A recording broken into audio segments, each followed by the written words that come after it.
Ama hakika maisha yana siri sana, na kama simulizi inavyoitwa Siri ya Nyumba ya Mafanikio, kila mtu anaweza akafanikiwa, lakini si wote watafanikiwa katika aina moja ya mafanikio. Kila mtu atafanikiwa na kila mtu atafanikiwa kwa namna yake. Cha msingi tu, unapoyatafuta mafanikio, kumbuka kwamba Mungu yupo. Ukimtegemea Mungu utafanikiwa katika mafanikio ambayo hayatakuumiza wala hayatakuwa na masharti. Simulizi hii ya Siri ya Nyumba ya Mafanikio, na leo ikiwa ni sehemu ya 6 ya simulizi hii, ina mafundisho mengi ambayo tunajifunza, na tunaamini pia mpaka itakapoisha utakuwa umejifunza mambo mengi. Na leo ikiwa ni sehemu ya 6, sehemu ya 5 tuliishia pale ambapo John, mwanaume ambaye ama kijana ambaye aliamua kutafuta mafanikio kwa njia za mkato, na akaingia kwenye maagano ya giza baada ya kudhalilika na kuumbuka na kupoteza kila kitu na kusalia peke yake baada ya mkewe Rehema kumtelekeza na kumkimbia, na kuona kwamba huyu mwanaume sasa atakuja anitoe na mimi kafara. Nimelikuta jina langu kwenye daftari lake la watu wa kuwatoa kafara. John alimtafuta sana Rehema mtaa kwa mtaa, nyumba kwa nyumba, na akamkuta. Hapo ndipo tuliishia katika sehemu ya 5, John akiwa amechoka, amechakaa, hatamaniki, hali ni mbaya, maisha yamempiga. Kama sio yule alikuwa anatembelea magari ya kifahari, anaishi kwenye mjengo wa kifahari, anakula anachokitaka. Amemrejea tena na kumkuta mke wake Rehema akiwa amesimama kwelikweli na Mungu. Yeye na imani za nguvu za giza ni vitu viwili tofauti. Rehema alimsikiliza, alimpa nafasi ya kumsikiliza John, na mumewe John akamuomba Rehema ya kwamba amsaidie. John akasema, naomba unisaidie. Rehema akamwambia, ili nikusaidie lazima ukubali kuacha kila kitu cha giza. Kwa hiyo wakati unaniomba huo msaada wa nikusaidie, sijui unataka kuniomba nikusaidie nini, lakini sharti la kwanza, ili nikusaidie lazima ukubali kuacha kila kitu cha giza. John alianza kupambana na nafsi yake. Je, aachane kweli na hizo nguvu za giza au afanyaje? Baadaye John akaamua kukubali kuachana na nguvu za giza. Akiwa amepiga magoti mbele ya mkewe, aliyekuwa mkewe huyo Bi Rehema, John alianza kulia na kuomba sana. Kwa mara ya kwanza na kwa dhati, John aliomba huku akiwa anamaanisha kabisa, akiomba toba na Mungu amsamehe. Pia Rehema ambaye ni mkewe amsamehe. Aliumwa, alitetemeka kama mtu aliyevuliwa kitu ndani yake. Hatimaye wakati ameendelea kuwa na maombi yale, alilia kwa sauti, na ndani yake akasikia kwamba upo huru.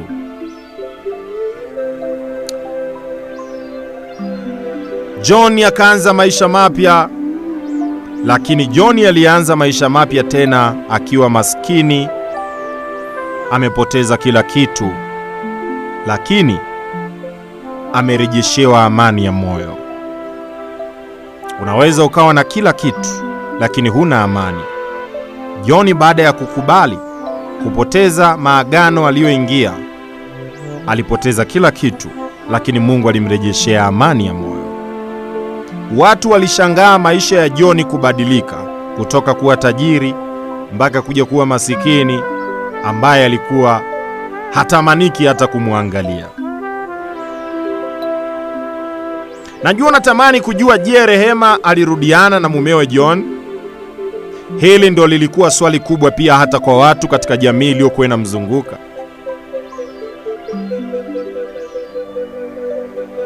Hili lilikuwa ni swali kubwa ambalo pia jamii ilikuwa inajiuliza. Yule mwanamke pamoja na vimbwanga vyote alivyokutana navyo, je, atakubali kumsamehe huyu mwanaume?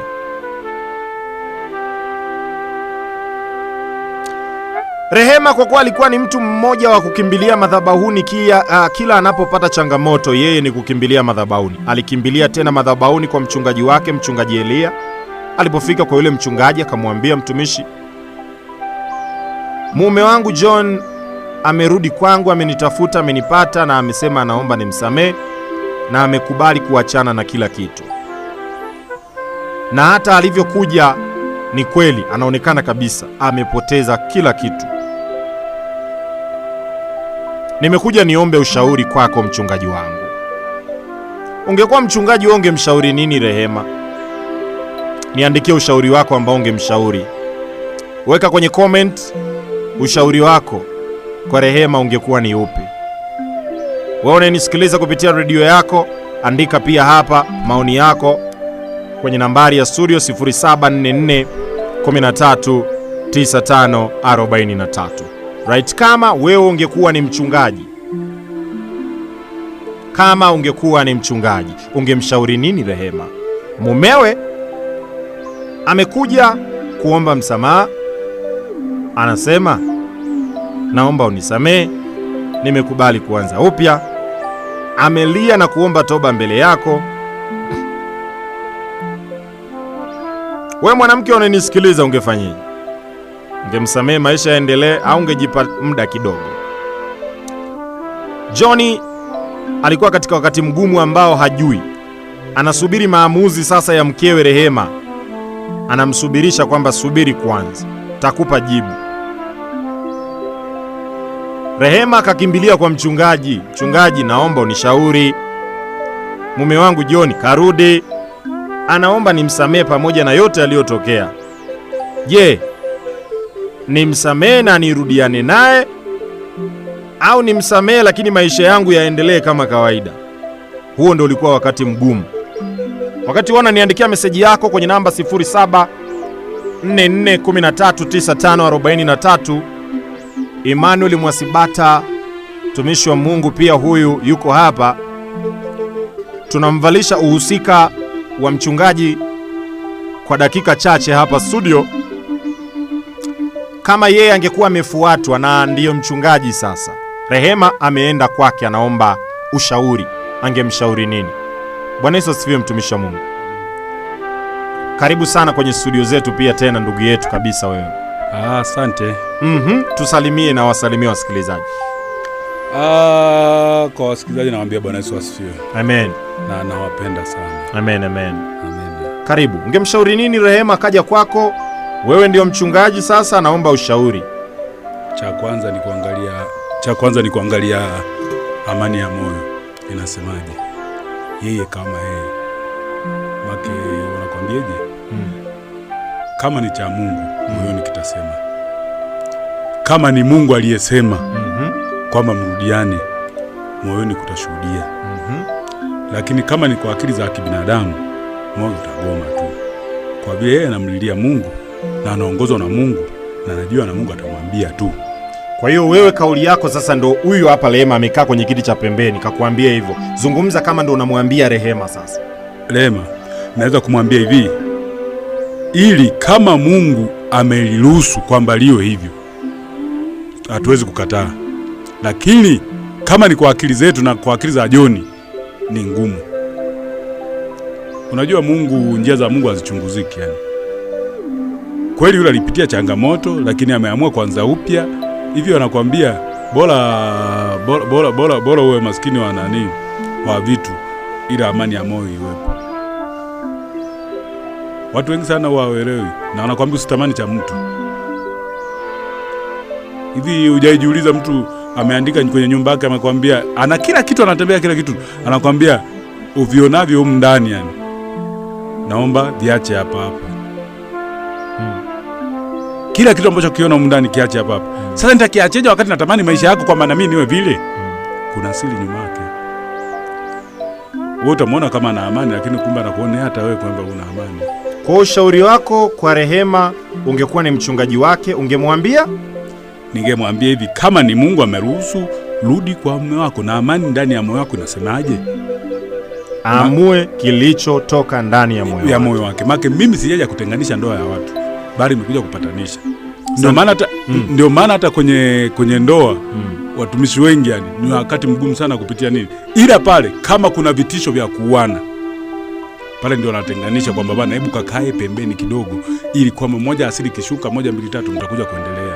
Okay. Lakini kwamba mtu tunasuluhisha ili kwamba endelee. Lakini hauwezi kutenganisha ndoa ya mtu. Wewe sio Mungu. Na Mungu kama ndio ambaye aliunganisha, ni ngumu kutenganisha. Na yule pale sasa ni kitu gani ndani ya moyo wake ambao kinamshuhudia? Je, anampenda bado mume wake? No. Haya, wote mkatalia afu bado anapendana, mume wake ameenda kula maelewano na anaendelea kuishi, ameamua kuacha watu hata kusali. Je, itakuwaje? Uone kwamba itakuwa ni aibu kwa. Sasa wewe pale ni kumtengenezea moyo wako unasemaje? Amani ya moyo wako inasemaje? Kitu ndio kama hivyo. Haya, asante sana pia kwa maoni yako mchungaji mtarajiwa Emmanuel Msibata. Huko. Nimegusa sio kwenyewe. Sio kwenyewe. Huko Mungu anisamehe. Uchungaji mgumu sana. Tunaona baba zetu wa kiroho. Huko hapana bado sana. Asante sana. Ila siwezi kumpangia Mungu. Ila sasa kwa vile Mungu naye anakuambia leteni hoja kamili mbele zangu tuojiane. Maki nabii na yeye vitu ambavyo anavihitaji toka kwake anitimilizie ili kwamba na mimi niende nikiwa salama. Maki naweza kwenda kule afu naenda kuharibu kazi yake. Inakuwa sio vizuri. Maki mahitaji yangu yale ambayo nayahitaji kwake. Maki anakuambia leteni hoja kamili mbele zangu na tuojiane. Sasa vile vitu ambavyo anavihitaji kwamba Mungu kinipa hiki na hiki kwamba nikutumikie kwa uhuru, anipe ili kwamba niende niwe namtumikia. Maki hata Elia alimwambiaje? Alikwambia kama kweli wewe ni Mungu ambaye unanituma. Unataja vifungu vyote hivyo afu unakataa uchungaji. Kama kweli wewe ambaye unanituma, naomba mvua inyeshe. Unidhibitishe kwamba ni wewe ikanyesha. Akasema sasa nasikwambia tena. Hii ngozi ruana upande huu siruane. Na ni kweli kafanya vile. Na mimi sasa inabidi afanye vile kwamba kama ni yeye kweli ananituma kwamba anidhibitisha kwamba nikatumike, afanye vitu ambavyo anavihitaji mimi kwake. Amina. Unamwekea Mungu mtego. Ngoja avifanye. Kuna mmoja aliwahi mwambia mtumishi amini, akamwambia Mungu.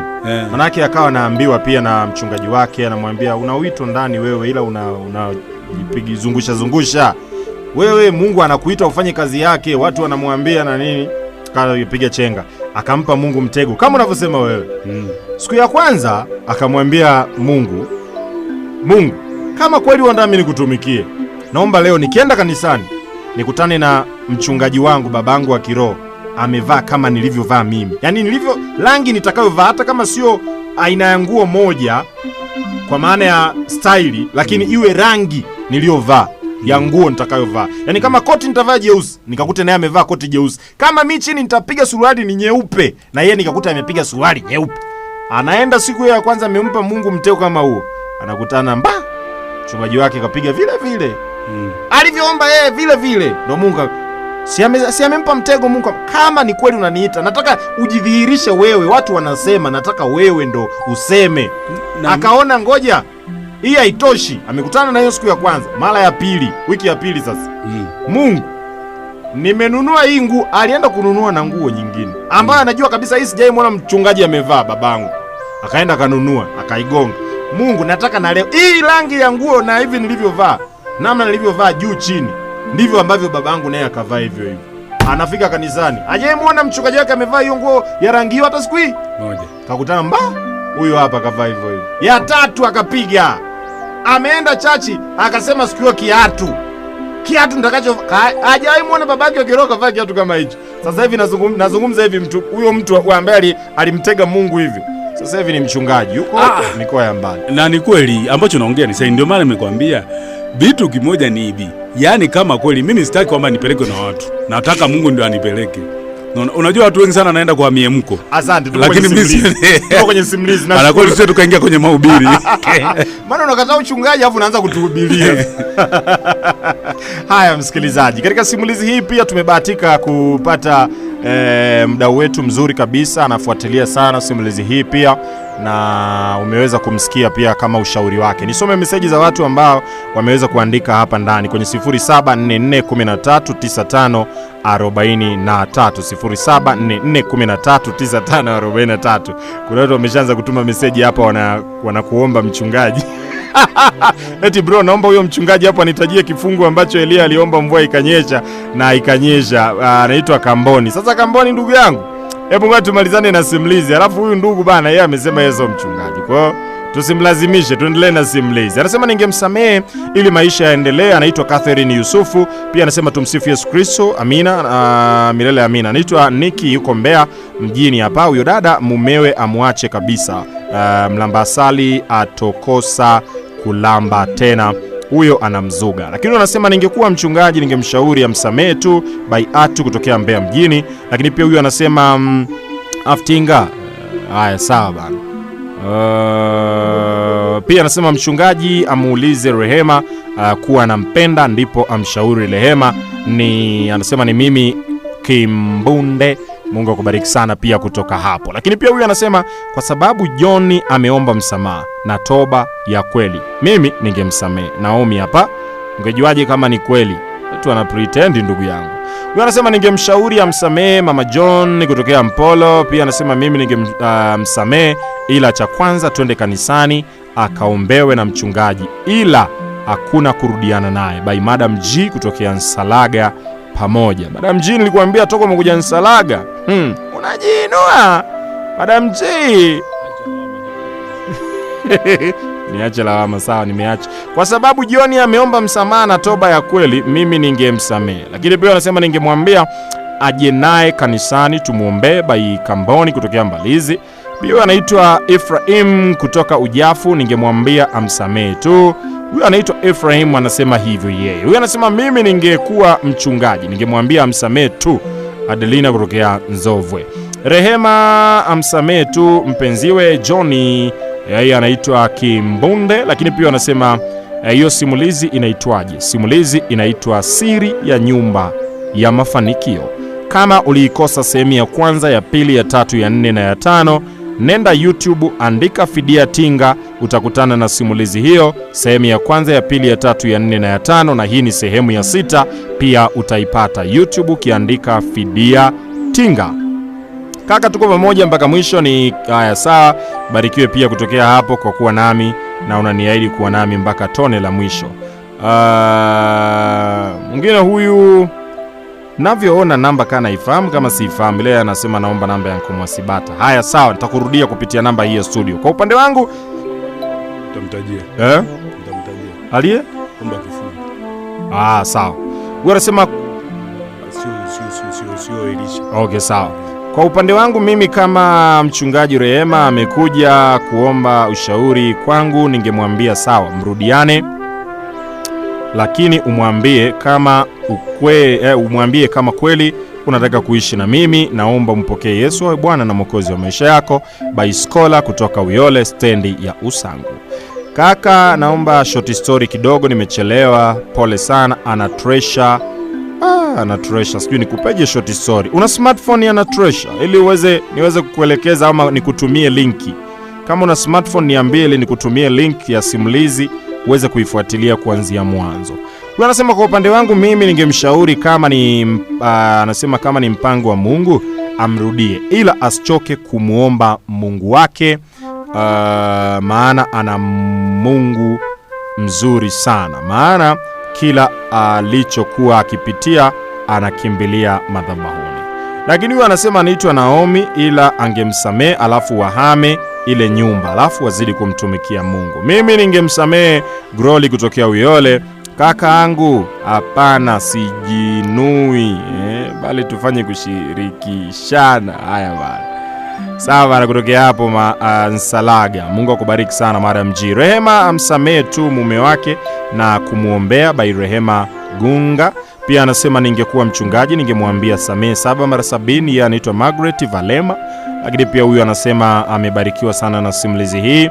Itakuwepo lini tena? Simulizi hii itakuwepo hapa mjengoni tena kesho majira ya saa 10 kamili jioni. Mimi ninaanza kipindi, kwa hiyo na wewe hakikisha unaikumbatia redio yako. Inapofika saa 10 kamili uwe kando mwa redio yako, na Mungu wa mbinguni atakubariki sana kwa kuwa utakuwa umechagua kilicho chema kuisikiliza 101.7 Delta FM. Lakini pia kufuatilia simulizi hii, kama utafuatilia kupitia mitandao ya kijamii, mitandao yote ya kijamii inapatikana kwa jina la Fidia Tinga: Facebook, Instagram, TikTok, YouTube na Twitter ama X kupitia jina hilo la Fidia Tinga 0744139543. Nihitimishe meseji hapa kwa sasa. Anasema huyo dada amsamehe tu mume wake. Yeye anaitwa Happy Daudi, anatokea Mbeya. Emmanuel Mwesibata. Naam, umesema umrejee huyu sasa wa kifungu. Kwanza anasema nilinukuu vibaya. Kifungu ni waamuzi, maana ni mambo ya Gideoni. Ni Gideoni ambaye alifanya hivi. Ndiyo mtumishi. Asome waamuzi 6:36 hadi 40. Okay. Inaeleza kuhusu habari za ngozi kuroana, kwamba aliomba kwamba kama kweli wewe ni Mungu na udhibitike, nataka ngozi yuko upande ule roana. Lakini yeye ameuliza kuhusu kuomba moto na moto mpaka ukashuka. Ameuliza kuhusu moto. Wewe umejibu. Amesema mvua ambayo alisema ambapo kimesema kwamba ni sehemu gani ambayo roana nani aliomba ngozi kwamba nani aniambie. Ndio maana nimemwambia hicho. Ndio maana nimemwambia kwamba hata wengine utakuta walitaka ajue ni sehemu gani. Ndio maana nisema ni waamuzi 6:36 hadi 40. Habari za Gideoni. Gideoni ndio aliomba hivyo kwamba kama kweli ni Mungu ambaye ananituma, dhibitika kwa hiki na mimi. Aliomba mvua na ikanyesha. Mvua inyeshe na ngozi roane upande mwingine iwe kavu. Na kweli kawa kavu. Amina mchungaji. Unanipa majina ya watu. Na mwingine amenitumia message huku zuri nani amesema naomba nitumie kwenye ujumbe, nikamwambia sasa hapa atakuwa amepata. Maana nimemtajia. Okay. Sawa. Asante sana. Mungu akubariki sana wewe ambao umefuatilia hapo katika sehemu ya 6 ya simulizi yetu. Nini atamshauri, kwa maana ya nini mchungaji atamshauri Rehema, tutafahamu katika sehemu ya 7, na Rehema atachukua maamuzi gani. Sehemu ya 7 inakuja, na sehemu ya 7 ikija itakuwa na mengi zaidi kueleza kwamba mchungaji alishauri nini na Rehema aliamua nini. Je, alifuata ushauri wa mchungaji ama alifanya pia vile ambavyo aliona bora afanye? Alisamehe na akarudiana na mumewe au hakurudiana naye? Mungu akubariki sana katika sehemu ya 6 ambayo tumekuwa pamoja. Sehemu ya 7 tena kesho saa 10 kamili jioni niko hapa, na safari yetu inakuwa ni ya baraka sana kwa sababu Mungu ameachilia watu pia waendelea kufuatilia kwa wingi. Kwa hiyo ambaye utafuatilia mwanzo wa simulizi mpaka hapa tulipofikia, ukiingia mtandaoni andika jina Fidia Tinga pale YouTube, andika Fidia Tinga.